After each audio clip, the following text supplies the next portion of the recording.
If you don't see Hamas disarm in that short amount of time they're giving them, can you tell us what the next steps would be? It'll be horrible for them. Horrible. It's going to be really, really bad for them. And I don't want that to happen.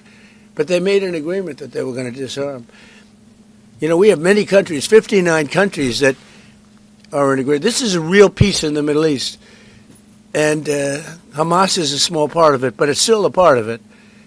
But we have 59 countries that signed on, big countries, countries that are outside of the Middle East, as you know the Middle East.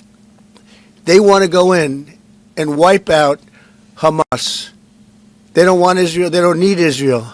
They want to do it because it's the right thing to do, because they were for the deal based on the fact that Hamas pledged, they swore that they were going to disarm. Now, if they're not going to disarm, those same countries will wipe out Hamas.